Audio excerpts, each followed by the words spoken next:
Let's speak now to Marlene Taylor, who has lost two siblings to drug overdoses. Her 23-year-old brother, Robert, died in 1995, followed by another, Joseph, just 3 years ago.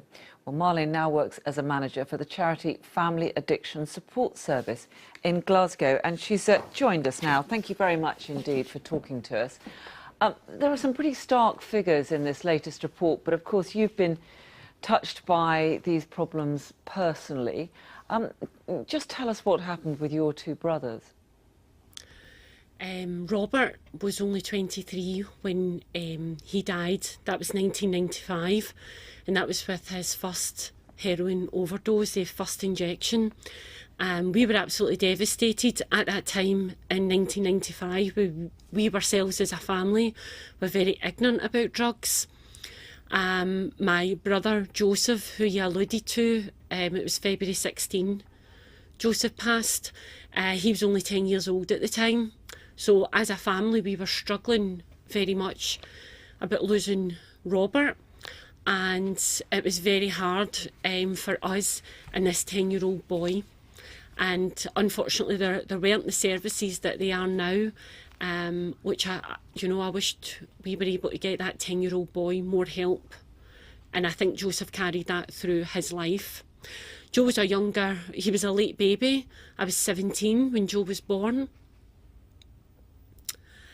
And Joe really struggled with Robert's death, and his mental health as he got older grew increasingly worse. So for many people I know that's in Joe's position, it's the chicken and egg. Is it mental health that's the underlying problem? Is it addiction? It doesn't matter. We lost our boy and it's been devastating. It's devastated my family. I'm heartbroken that my parents now, they've only got me left.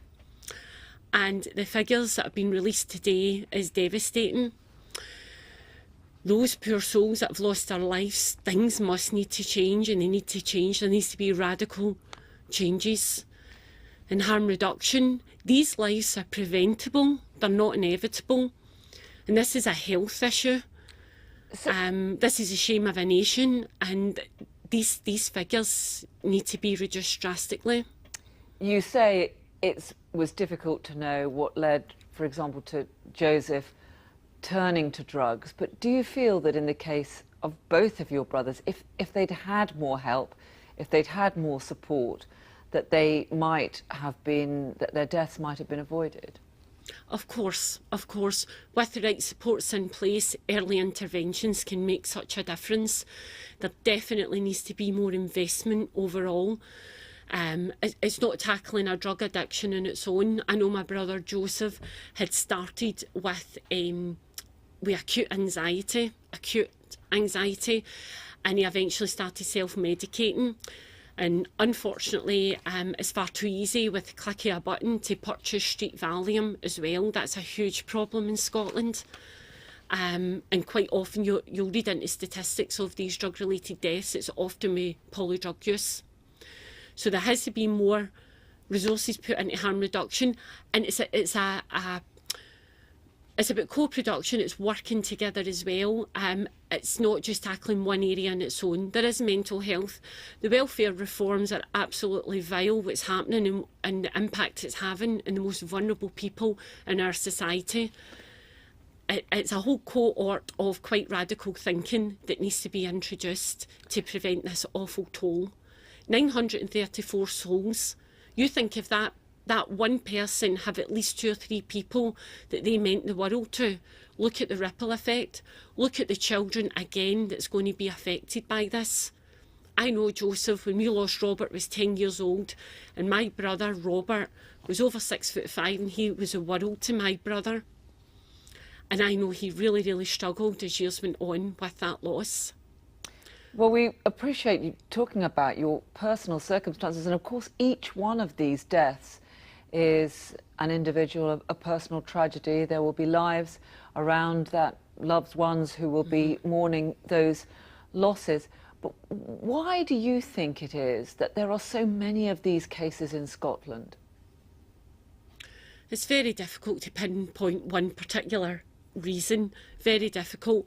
But I do think the Scottish Government, we're looking forward to the new strategy coming out. I do think we need to be brave. I do think and I know the Scottish Government is looking at heroin assisted treatment.